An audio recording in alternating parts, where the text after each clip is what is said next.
الحمد للہ والصلاة والسلام علی من لا نبی بعدہ واشهد ان لا الہ الا اللہ وحدہ لا شریک لہ واشهد ان محمدا عبدہ ورسولہ اللہم صل علی محمد وعلی آل محمد كما صلیت علی ابراہیم وعلی آل ابراہیم انکا حمید مجید۔ اما بعد، ہر قسم کی تمام تعریف، حمد و ثنا، کبریائی اور عظمتیں اللہ رب العالمین کے لیے۔ بے شمار درود و سلام امام الانبیاء رحمۃ اللہ عالمین جناب محمد الرسول اللہ صلی اللہ علیہ وسلم کی ذات گرامی پر۔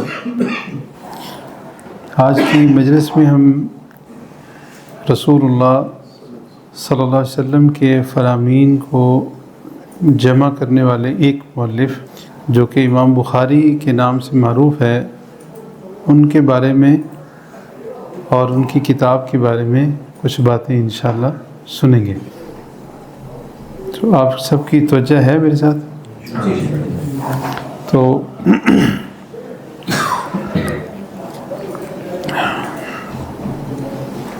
امام بخاری رحمہ اللہ، ان کا ایک فرمان سیر اعلام النبلاء میں ان کے بارے میں ایک بات ہے۔ وہ کہتے ہیں کہ میں نے کسی بندے کی غیبت نہیں کی جب سے مجھے یہ پتہ چلا ہے کہ جس کی جو بندہ غیبت کرتا ہے اس کا نقصان اس کو خود ہی ہے۔ دوسری جگہ ان کے الفاظ اس طرح ہیں کہ فتح الباری میں حافظ ابن حجر نے نقل کیے ہیں کہ منذ علمت ان الغیبت حرام ہے، کہ میں نے غیبت نہیں کی جب سے مجھے یہ پتہ چلا ہے کہ غیبت حرام ہے۔ تو یہ ہم بات کر رہے ہیں امام بخاری رحمہ اللہ کے بارے میں۔ امام بخاری کی کل کتب 20 سے زیادہ ہیں، لیکن جو سب سے زیادہ مشہور ہوئی وہ صحیح بخاری ہے۔ تو سب سے پہلے ان کا نام جانتے ہیں۔ کسی کو پتہ ہے امام صاحب کا نام؟ محمد بن اسماعیل۔ جی، محمد بن اسماعیل بن ابراہیم بن مغیرہ بن بردزبہ۔ وہ زبر زیر کا مختلف علماء نے یعنی لغت میں کچھ فرق بھی بتایا ہے، لیکن محمد بن اسماعیل، محمد کے والد کون ہو گئے؟ اسماعیل۔ تو امام بخاری کے والد کے دادا، جنہیں پردادا بھی کہتے ہیں، تو امام بخاری کے والد کے دادا، ان کا نام مغیرہ تھا، وہ مسلمان ہوئے تھے۔ جس بندے کے ہاتھ پہ مسلمان ہوئے تھے اس وقت اس علاقے کا وہ گورنر تھا، اسے یمان الجعفی کہتے ہیں۔ اس لیے امام بخاری کا جب نام لکھا جاتا ہے تو ان کے نسب میں نسبت جب ہوتی ہے تو جعفی آتا ہے۔ اس دور میں یہ بھی تھا رواج یا ایک رسم تھی کہ جو بندہ جس کے ہاتھ پہ کوئی مسلمان ہوتا تو اسی کے قبیلے کی طرف اس کی نسبت ہوتی تھی۔ تو محمد بن اسماعیل بن ابراہیم بن مغیرہ، تو مغیرہ کے والد کے نام سے یہ اندازہ ہوتا ہے کہ وہ فارسی النسل تھے، اور وہی مذہب بھی ان کا تھا۔ فارسیوں کا کیا مذہب تھا؟ ہاں، مجوسی تھے۔ تو وہ بھی ایسے ہی معلوم ہوتا ہے کہ مجوسی تھے۔ بہرحال امام بخاری رحمہ اللہ کے بارے میں بہت زیادہ کتابیں لکھی گئیں، کتابوں میں ان کی سیرت بیان کی گئی، ان کے پردادا کے والد یعنی جو فارسی النسل تھے ان کے بارے میں، ان کے نام، ان کے لقب، پھر امام صاحب کے بارے میں، ان کے والد کے بارے میں کافی تفصیل سے بیان ہوا ہے۔ تو میں جو ابھی بیان کرنا چاہ رہا ہوں، ایک تو ان کا نسب تھا اور کنیت ان کی ابو عبداللہ تھی، امام بخاری رحمہ اللہ کی۔ تو یہ جو امام صاحب کا نام ہے نا، محمد بن اسماعیل، اسی طرح امام شافعی کا نام کیا تھا؟ کسی کو پتہ ہے؟ محمد بن ادریس۔ اور امام احمد کا تو احمد نام تھا ان کا۔ ہم جب کتب احادیث اور تفسیر کی کتب پڑھتے ہیں، اور خاص کر قرون اولیٰ یعنی پہلی 3 صدیاں، یا تھوڑا اور دائرہ وسیع کریں تو ابتدائی جو 6-7 صدیاں گزری ہیں، ان میں زیادہ تر نام ہم نے دیکھے ہیں محدثین کے، مفسرین کے نام محمد ہیں یا احمد ہیں۔ اور نام بھی ہیں، لیکن ایک بڑی تعداد ایسی ہے کہ جن کے نام محمد اور احمد ہیں۔ ہمیں یہ اندازہ کیسے ہوا؟ اس لیے میں بتا رہا ہوں کہ یہ 100% بات تو نہیں کہہ سکتے۔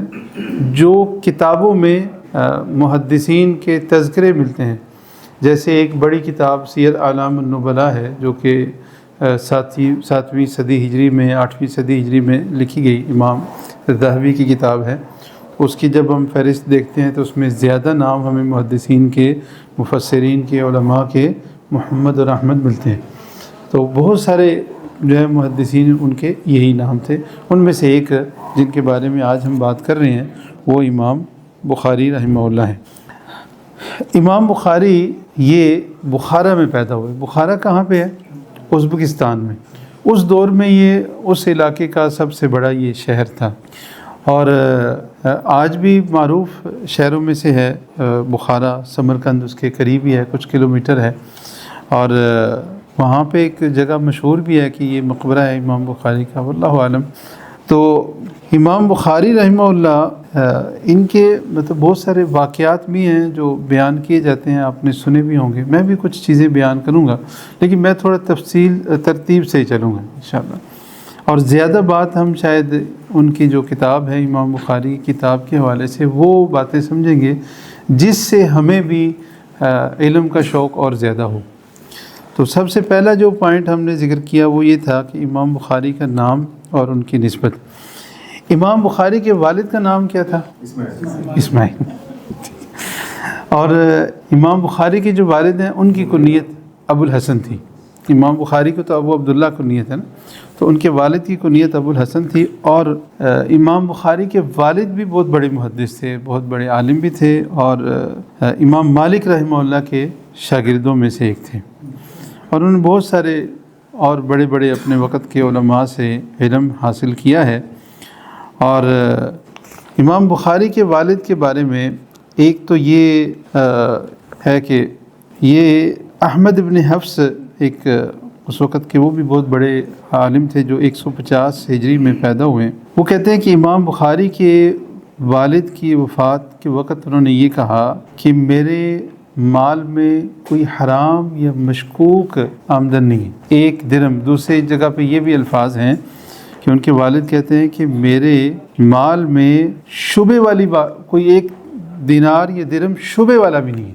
ایک ہوتا ہے حرام اور ایک ہوتا ہے شبے والا. تو وہ کہتے ہیں کہ شبے والی کوئی چیز میری آمدن میں نہیں ہے. تو امام بخاری کا یہ بھی ایک اعزاز ہے کہ ان کے والد بھی اپنے وقت کے بڑے عالم، محدث اور نیک آدمی تھے، اور حلال کمائی کے بارے میں خود وہ کہہ رہے ہیں کہ 1 درہم بھی شائبے والا نہیں. اسی طرح امام بخاری کی والدہ، ان کی نیکی بھی معروف ہے، نیکی کرنے والی، عبادات، دعا، التجا میں مشغول رہنے والی. اور جو مشہور واقعہ شاید آپ نے سنا ہو کہ امام بخاری رحمہ اللہ کی بچپن میں ہی نظر چلی گئی تھی، اور ابھی ان کی عمر 10 سال سے بھی کافی کم تھی. 10 سال کی عمر میں تو قرآن پڑھ کے حدیث کا علم شروع کر دیا تھا. جہاں تک میں نے سیرت یا علماء کی سیر محدثین کے بارے میں پڑھا ہے تو اکثر 10 سال کی عمر میں یا اس سے کم عمر میں قرآن مجید پڑھ لیتے تھے. قرآن مجید پڑھنے سے مراد کیا ہوتا تھا؟ اس کو حفظ بھی کرنا، اس کو سمجھنا بھی. یعنی علوم قرآن پڑھ لیتے تھے اور اس کے بعد علوم حدیث پڑھنا شروع کرتے تھے. تو امام بخاری ہیں، امام احمد بن حنبل ہیں، اور کئی ائمہ کے بارے میں ہم نے پڑھا کہ وہ اس عمر میں ہی 10 سال تو کچھ نہیں عمر ہے، اتنی سی عمر میں علوم قرآن مجید کو حفظ بھی کر لیتے اور علوم قرآن بھی سیکھ لیتے اور علوم حدیث سیکھنا شروع کر دیتے تھے. تو امام بخاری کے والد بھی عالم تھے، نیک آدمی تھے، اور ان کی والدہ بھی نیک خاتون تھی، دعا، التجا، عبادت میں مشغول رہتی. تو امام صاحب ابھی بالکل چھوٹے تھے، تو جب بینائی ان کی چلی گئی تو والدہ دعا کرتی رہتی. تو ان کے بارے میں یہ کئی کتابوں میں یہ واقعہ لکھا ہے کہ ان کو خواب میں ابراہیم علیہ السلام جو ملے تو انہوں نے کہا کہ تمہارے بیٹے کی روشنائی وہ واپس آ گئی. تو اٹھی ہیں تو بیٹے کی روشنائی واپس آ چکی ہے، ٹھیک ہو چکا ہے. اسی طرح علامہ سبکی ایک بہت بڑے محدث گزرے ہیں اپنے وقت کے، وہ ان کی کتاب طبقات السبکی مشہور ہے. اور یہی بات امام ذہبی نے سیر اعلام النبلاء میں بھی لکھی ہے کہ اس کے بعد ایک بار پھر امام صاحب کی نظر چلی گئی تھی. امام بخاری رحمہ اللہ کی کثرت اسفار کی وجہ سے اور جو ہے وہ پڑھائی کے ساتھ مشغولی کی وجہ سے اور سفر میں گرمی کی شدت کی وجہ سے ان کی نظر چلی گئی. تو امام بخاری رحمہ اللہ کا یہ ان کا فرماتے ہوئے کہتے ہیں سنا، جبریل بن میکائیل جنہوں نے یہ سنا ان کو بیان کرتے ہوئے امام بخاری کو کہ سفر میں خراسان میں پہنچا تو میری بصارت ختم ہوئی، تو مجھے کسی نے بتایا، ایک آدمی نے، کہ سر کے بال منڈوا کے اور گلے ختمی، اردو میں یہی نام ہے، اور اس کے بارے میں یہاں یہ انہوں نے لکھا ہے کہ نیلے رنگ کا ایک پھول ہے جو بطور دوا استعمال ہوتا ہے، میں نے خود نہیں دیکھا لیکن کتاب میں ایسے لکھا ہوا ہے، تو اس کا لیپ انہوں نے سر کے اوپر لگایا اور امام صاحب کی بینائی اس سے ٹھیک ہو گئی، اور پھر سے ماشاءاللہ وہ ٹھیک ہو گئے۔ اور اسی کے بعد انہوں نے تاریخ کبیر، ایک تو صحیح بخاری مشہور کتاب ہے نا، ایک امام صاحب کی کتاب ہے التاریخ الکبیر جس میں راویوں کے حالات انہوں نے ذکر کیے ہیں، تو وہ کتاب اس کے بعد امام صاحب نے لکھی تھی۔ امام بخاری رحمہ اللہ کے بارے میں، ان کی تربیت اور نشو و نما کے بارے میں علامہ قسطلانی نے ایک محدث کا قول نقل کیا ہے کہ فقد ربی فی حجر العلم، کہ امام بخاری علم کی گود میں پل کر جوان ہوئے ہیں، اور امام بخاری رحمہ اللہ اسی طرح ساری زندگی علم سے جڑے رہے ہیں، اور اسی انداز میں ان کو شرف اور فضیلت حاصل رہی ہے۔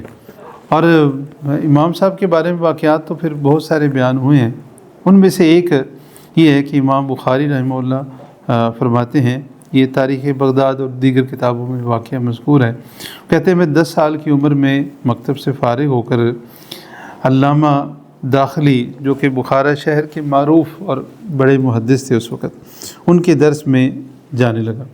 امام بخاری کی تاریخ پیدائش ابھی میں نے بتائی تھی؟ نہیں بتائی۔ 94 ہجری شوال میں پیدا ہوئے تھے، غالباً 13 شوال تھی۔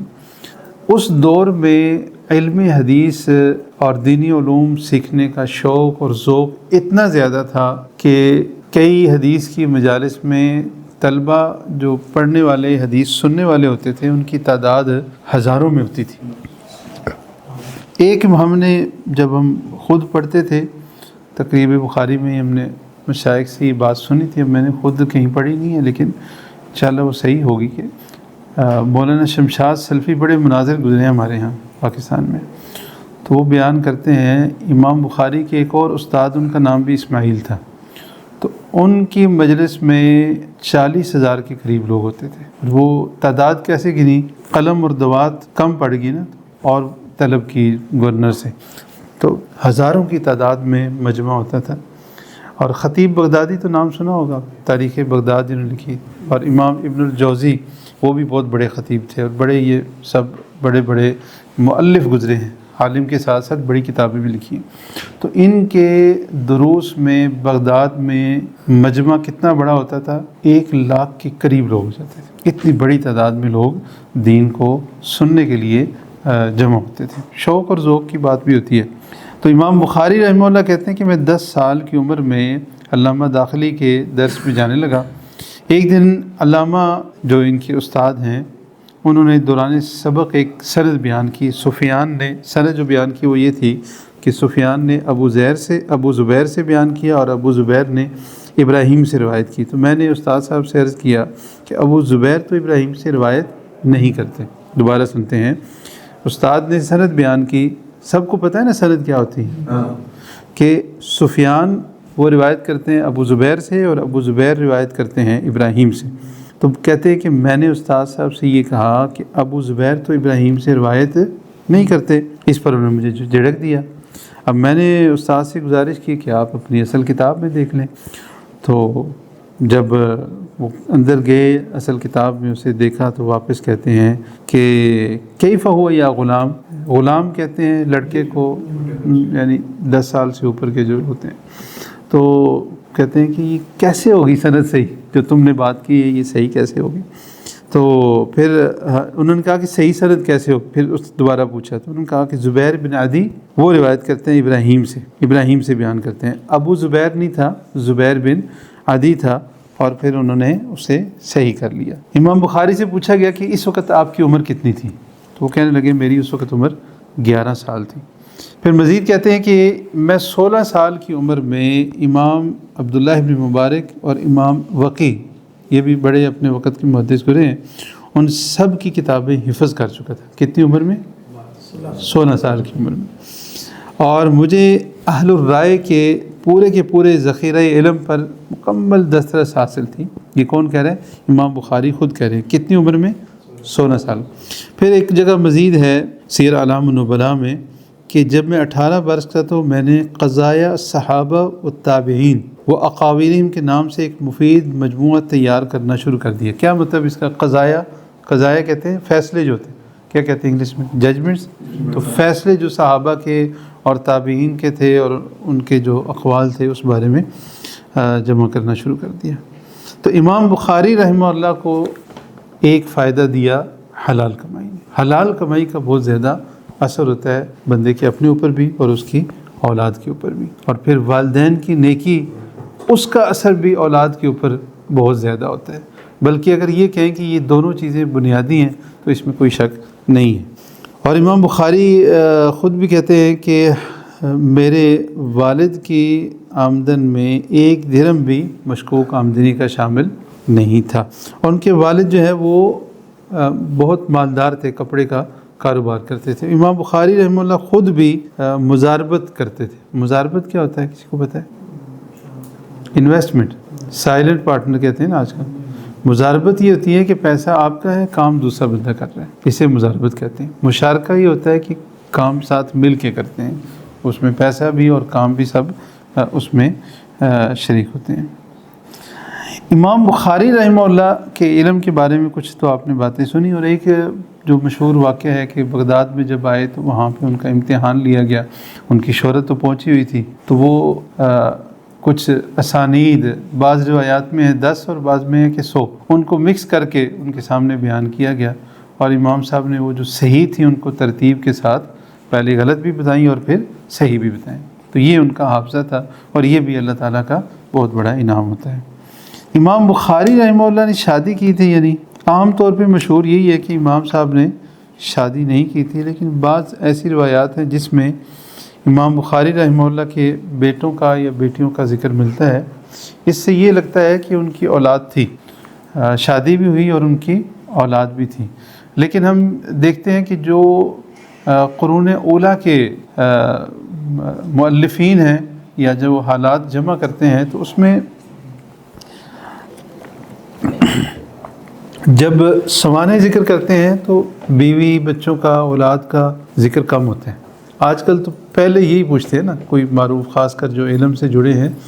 اور بلکہ یہ تو ہمارے ہاں تو یہ عام رواج ہے کہ وہ اس کے خاندان کے بارے میں جاننا چاہتے ہیں، پہلے فیملی کے بارے میں. لیکن ہم جب جو پرانے علماء ہیں ان کے تذکرے پڑھتے ہیں تو زیادہ تر ذکر اولاد کا تبھی آتا ہے جب وہ بھی علم سے جڑے ہوئے ہیں. تو آپ کو اکثر جب دیکھیں گے تو آپ صحابہ کے بارے میں پڑھیں گے تو آپ کو زیادہ تفصیل سے نہیں ملے گی. ان کی اولاد کتنی تھی، ان کی بیویاں کتنی تھیں، اس کے بعد تابعین کے بارے میں، ان کے علمی زندگی کے بارے میں بہت تفصیل سے ملے گی آپ کو بات. لیکن جو ذاتی زندگی ہے اس کے بارے میں کم ملے گا. تو امام بخاری رحمہ اللہ کے بارے میں مشہور تو یہی ہے کہ ان کی اولاد یعنی ان کی شادی نہیں ہوئی تھی. لیکن میری ذاتی رائے یہ ہے اور بہت سارے علماء کی یہ رائے ہے کہ ان کی شادی ہوئی تھی اور ان کی اولاد بھی تھی، اگرچہ اس کا تذکرہ بہت زیادہ نہیں تھا. جیسے ایک سیر اعلام النبلاء میں ہی امام بخاری رحمہ اللہ کا ہی قول ذکر ہے. وہ کوئی بات کرتے ہوئے اس میں یہ آتی ہے، کہتے ہیں میری بیوی کے علاوہ میرے پاس لونڈیاں بھی ہیں، جبکہ تم نے تو ابھی شادی بھی نہیں کی، اس لیے میں ضروری سمجھتا ہوں کہ اپنا آدھا مال کسی کو دے رہے ہیں تو تاکہ تمہیں دے دوں تاکہ ہم دونوں مالی لحاظ سے برابر ہو جائیں. اسی طرح بکر بن منیر وہ کہتے ہیں کہ امام بخاری کے لیے ان کے بیٹے احمد نے کچھ سامان تجارت بھیجا. جب وہ مال آپ کے پاس پہنچا پھر آگے وہ قصہ ہے اس کے بارے میں. تو امام بخاری کے بارے میں ہمارا یہی ہے کہ ان کے اولاد تھی اور ان کے بھائی کا بھی تذکرہ ملتا ہے. ان کے احمد نامی ایک بھائی تھے امام صاحب کے. تو وہی ہے کہ تاریخ اس بارے میں زیادہ نہیں ہے، زیادہ اس بارے میں نہیں پتہ. امام بخاری رحمہ اللہ ان کے صفات جب محدثین ذکر کرتے ہیں تو بہت ساری صفات ذکر کی ہیں. میں کچھ علماء کے اقوال ان کے بارے میں ذکر کرتا ہوں، پھر ان کی کتابوں کی طرف جو باقی وقت بچا. وہ محمد بن ادریس الرازی، یہ اہل عراق کے بہت بڑے عالم تھے، بہت بڑے محدث تھے اپنے وقت کے۔ تو محمد ابن ادریس رازی نے اہل عراق سے یہ کہا کہ خراسان سے تمہارے پاس ایک شخص آئے گا جو وہاں کا سب سے بڑا حافظ حدیث ہے۔ اچھا، جو حافظ کا لقب محدثین کے ہاں دیا جاتا ہے، جیسے ہمارے ہاں کہتے ہیں شیخ الحدیث، سنا ہے آپ نے؟ ہمارے ہاں جو مدارس میں صحیح بخاری پڑھاتے ہیں ان کو زیادہ تر شیخ الحدیث کہتے ہیں، اور وہ منتخب انہی کو کیا جاتا ہے جو بڑے زیادہ علم والے ہوتے ہیں۔ تو محدثین میں محدث سے بھی اوپر کا جو لیول ہے اس کے لیے حافظ کا لفظ استعمال ہوتا ہے۔ جیسے آپ شاید یہ سنتے ہوں گے حافظ ابن حجر عسقلانی، تو انہوں نے کہا کہ ایک حافظ حدیث آئے گا، عراق میں آج تک اس سے بڑا عالم نہیں ہوا، یہ محمد بن ادریس رازی نے کہا۔ تو اہل عراق کا کہنا یہ ہے کہ کچھ ہی عرصے بعد امام بخاری وہاں پہ تشریف لاتے ہیں۔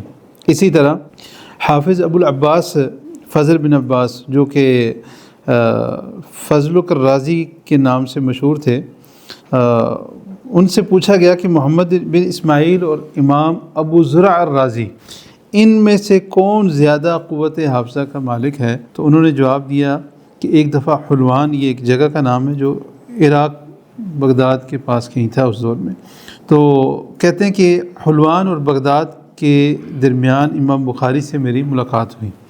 اس سے پہلے میری ان سے ملاقات نہیں ہوئی تھی، میں نے کچھ سفر ان کے ساتھ کیا۔ اس دوران میں نے کوشش کی کہ میں ان کی خدمت میں کوئی ایسی حدیث پیش کروں جس کا انہیں علم پہلے سے نہ ہو۔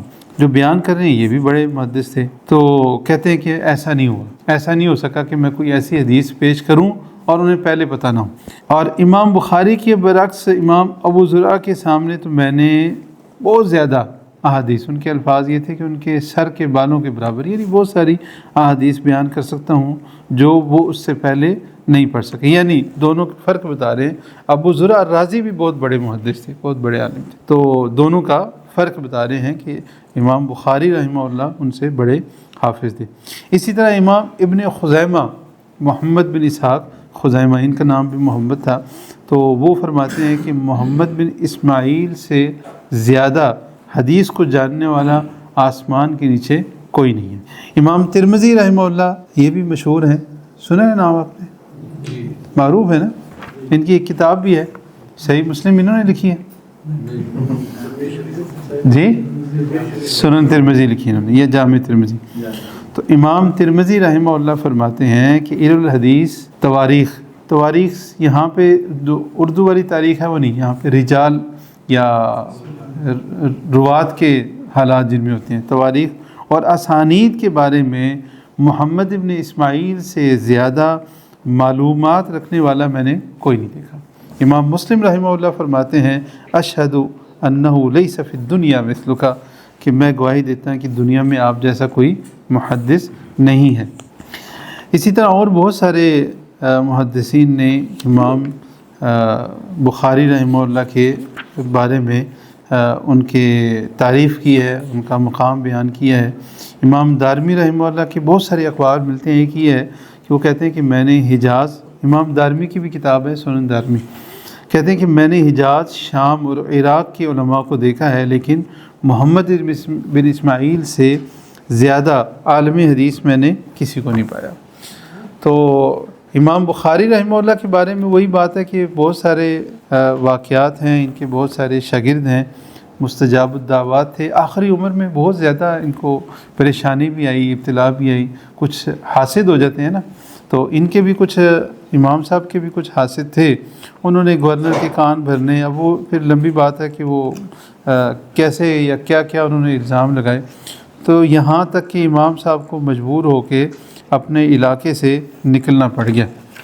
تو امام بخاری رحمہ اللہ وہاں سے نکل کے ایک سمرقند سے کوئی 10 کلومیٹر دور ایک قصبہ تھا خرتنگ، وہاں پہ چلے گئے، اور وہاں پہ ان کے کچھ رشتہ دار تھے، تو کسی رشتہ دار کے پاس رکے، تو ایک رشتہ دار نے ان کے بارے میں بیان کیا بعد میں کہ ایک رات آپ نے، امام بخاری نے تہجد میں دعا کی، تو وہ امام بخاری بخارا میں تھے آخری عمر میں، تو وہیں پہ حدیث پڑھا رہے تھے، تو جب انہوں نے ان کے خلاف سازشیں کی تو اس میں امام صاحب کو مجبوراً پھر وہاں سے نکلنا پڑا، رائے عامہ بھی ان کے خلاف کر دی، خاص کر حکمران جو تھے وہ ان کے خلاف ہو گئے۔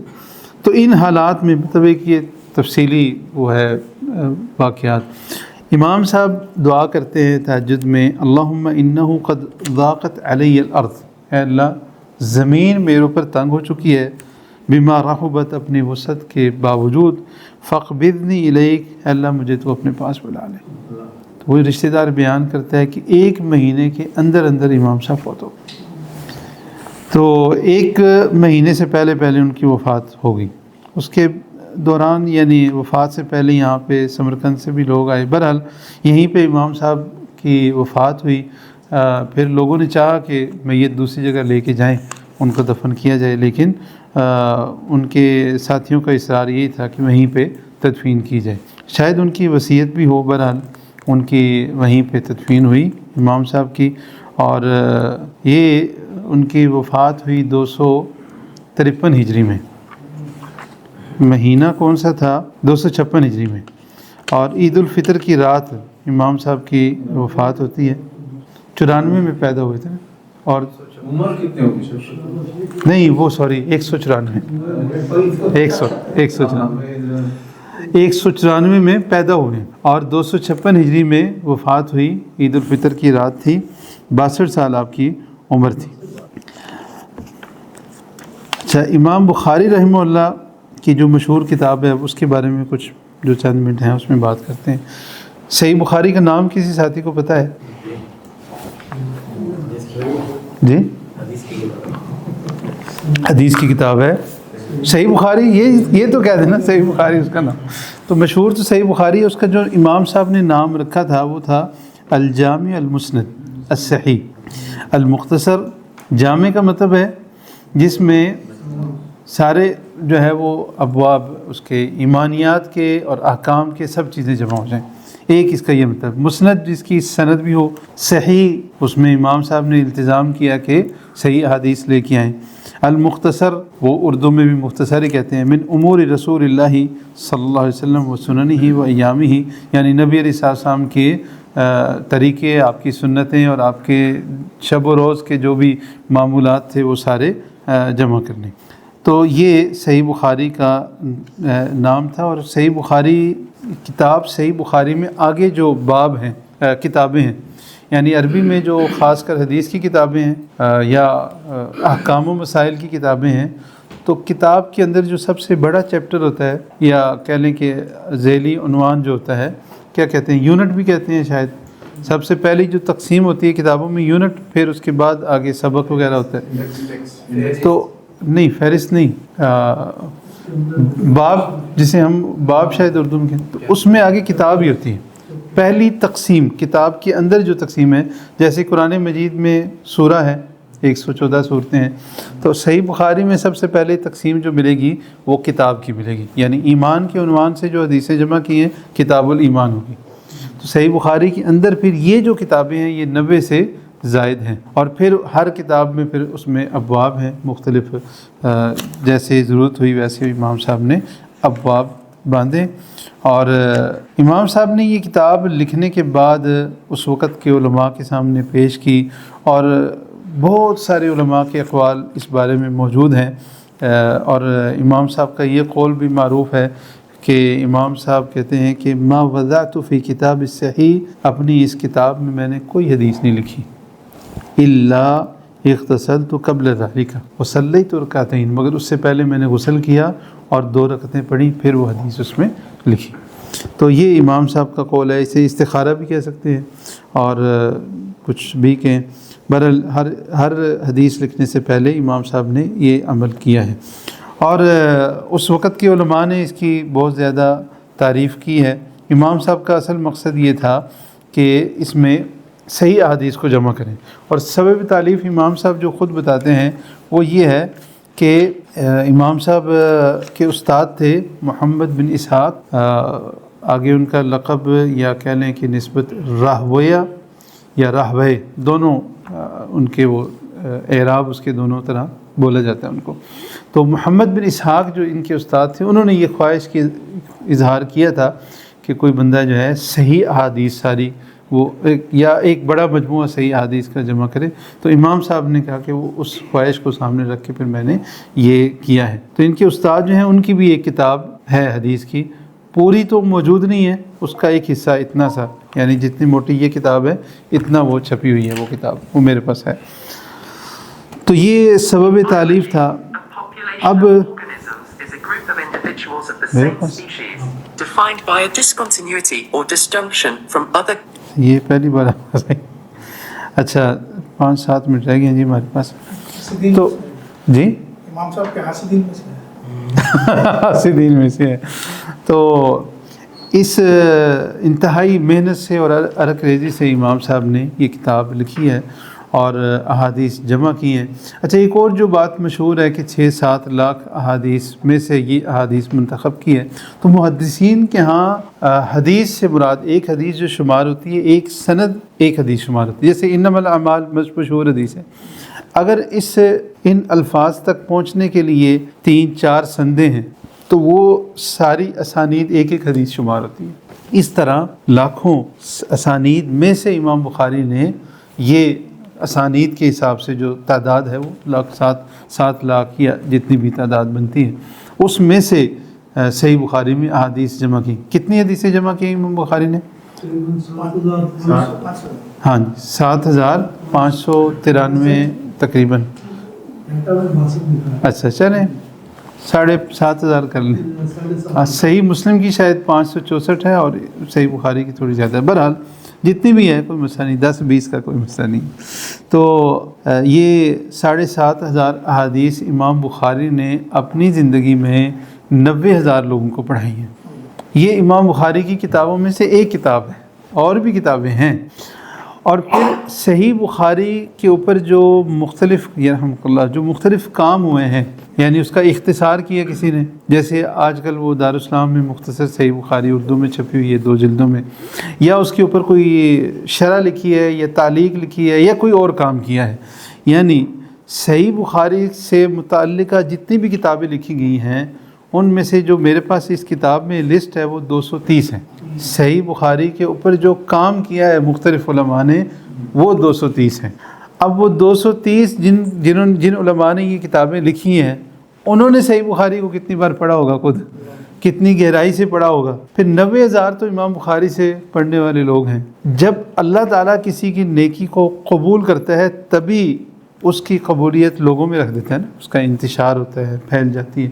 اللہ قبول کرے گا تب وہ لوگوں تک بات جا رہی ہے نا۔ تو اللہ رب العالمین نے کیسے امام بخاری کی اس نیکی کو، صحیح بخاری والے کو قبول کیا کہ امام صاحب اپنی زندگی میں 90,000 لوگوں کو پڑھا رہے ہیں، اور امام صاحب فوت ہوتے ہیں 256 ہجری میں، ابھی 1447 ہے، تو تقریباً وہ کہہ لیں کہ 1200 سال ان کو وفات کو ہو چکے ہیں۔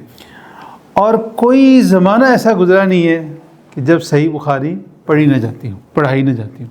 آج کے دور میں بھی پوری دنیا میں ایک وقت میں لاکھوں ایسے لوگ ہیں کہ جو صحیح بخاری کو سبکن پڑھ رہے ہیں، وہ لاکھ سے تو زیادہ ہوں گے پکے، ہر سال جو فارغ ہوتے ہیں۔ پھر جو اپنی زبان میں پڑھتے ہیں عام لوگ، ان کی تعداد کتنی ہے؟ پھر خطبات میں تیاری کر کے اس کتاب سے جو حدیث بیان کرتے ہیں وہ کتنے لوگ ہیں؟ ہم شمار کر سکتے ہیں؟ نہیں شمار کر سکتے۔ تو یہ ایک صدقہ جاریہ ہے، ایک اجر کا سلسلہ ہے، ایک اکاؤنٹ کھلا ہوا ہے امام صاحب کا جو ان کو فائدہ ہو رہا ہے۔ صحیح بخاری اور صحیح مسلم یہ دونوں کتابیں جب آتی ہیں ہمارے سامنے تو ہم ادھر سے حدیث اٹھا کے فوراً بیان کر دیتے ہیں۔ جیسے ہمیں کسی عام معاشرے میں کسی بندے کی بات پہ یقین ہوتا ہے، ہم تحقیق نہیں کرتے کہ بندہ سچا ہے، آگے بیان کر دیتے ہیں۔ اگر کوئی جھوٹا بندہ بیان کر رہا ہو تو آگے نہیں کرتے نا ہم بیان، پہلے تحقیق کرتے ہیں۔ یا پھر کوئی ایسا بندہ ہے کہ جو سچ بھی بولتا ہے جھوٹ بھی بولتا ہے تو تب بھی ایسا کرتے۔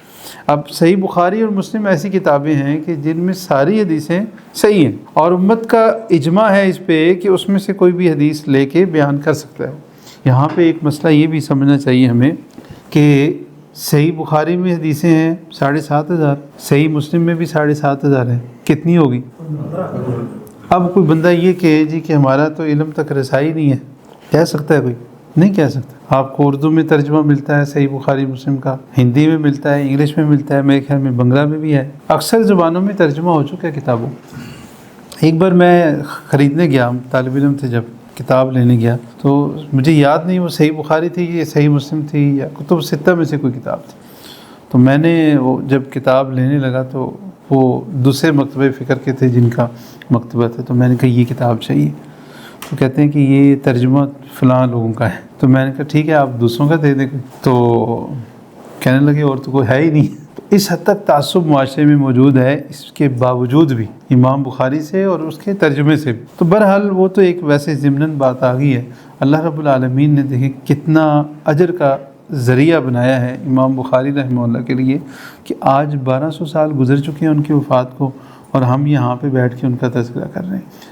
اس کے پیچھے ان کا اخلاص ہے، ان کی محنت ہے، ان کے والدین کی دعائیں ہیں، والدین کی اپنی محنت ہے. ان کے دیکھیں نا وہ حلال کمائی سے بات شروع ہوتی ہے، پھر علم، اور پھر ان کی نیکیاں، پھر ان کی دعائیں، پھر بچے کی تربیت کے لیے والدہ کی محنتیں، اور پھر اساتذہ، اور پھر ان کی اپنی کوشش، اپنی محنت، پھر اللہ سے تعلق. یہ ساری چیزیں مل کے جا کے جو نتیجہ بنا ہے وہ آج تک لوگ یاد رکھے ہوئے ہیں. آپ کھانا کھانے جاتے ہیں، کئی ہوٹلوں پہ کھانا کھاتے ہیں، سب کا ذائقہ یاد رہتا ہے؟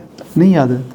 لیکن بعض ہوٹل ایسے ہوتے ہیں، یہ چونکہ آسانی سے سمجھ آئے گی نا اس لیے بتا رہا ہوں. آپ مکہ میں گئے ہیں، مدینہ میں گئے ہیں، راستے میں گزر رہے ہیں، وہاں پہ بریانی کھائی ہے، کوئی کھانا کھایا ہے، چائے پی ہے، تو دوبارہ جی چاہتا ہے خاص کر اس طرف جائیں، وہاں سے کھانا کھانا چاہیے یا وہاں سے فلاں چیز لینی چاہیے. باقی چیزوں کی بھی یہی ہے.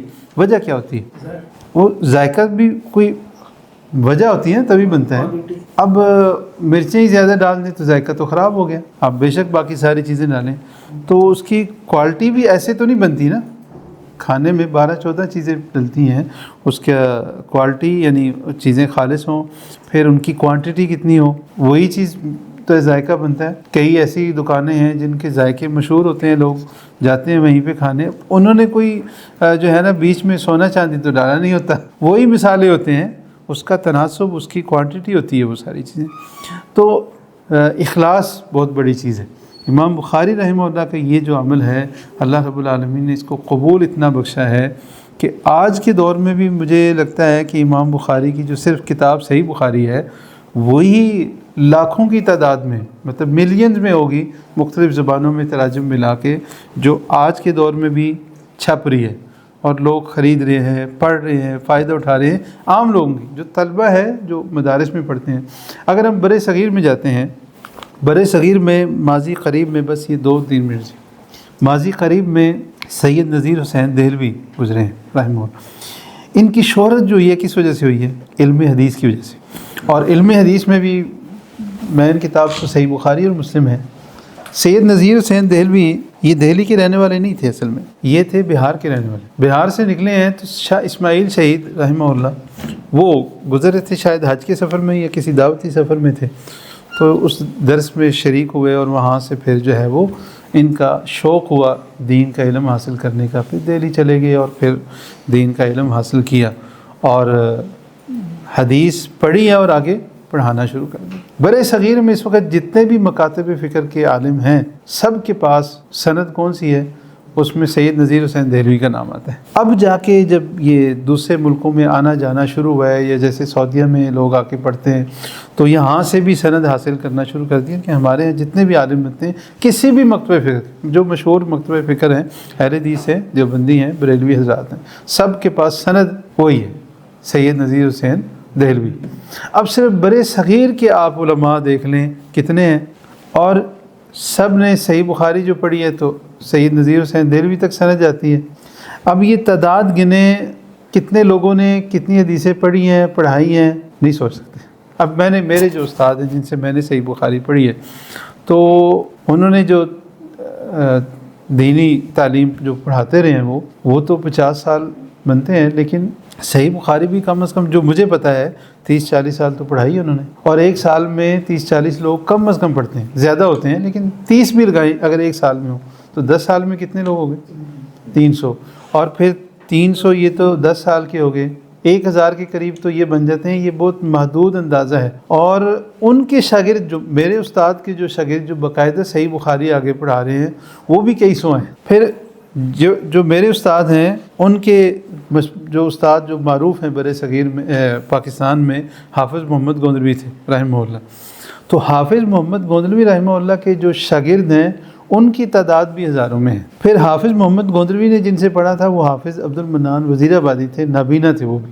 اور حافظ عبد المنان صاحب کا لقب مشہور ہے استاد پنجاب. اور حافظ عبد المنان رحمہ اللہ کے جو پنجاب انڈیا میں پارٹیشن سے پہلے تھا اور جو پاکستان میں آیا، یہ پورے پنجاب کے اکثر علماء حافظ عبد المنان کے شاگرد ہیں. اور یہ حافظ عبد المنان شاگرد ہیں سید نذیر حسین دہلوی رحمہ اللہ کے.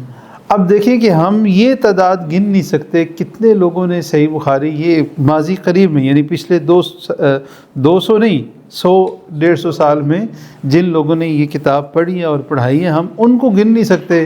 تو 12 صدیوں میں کتنے لوگوں نے اس کتاب سے فائدہ اٹھایا اور کتنا اجر مل رہا ہے. بعض میں نے وہ خواب بھی تھے. اب یہ جو ہے نا ہم عام طور پہ خواب بیان نہیں کرتے، لیکن امام ابن ابی حاتم مشہور ہیں.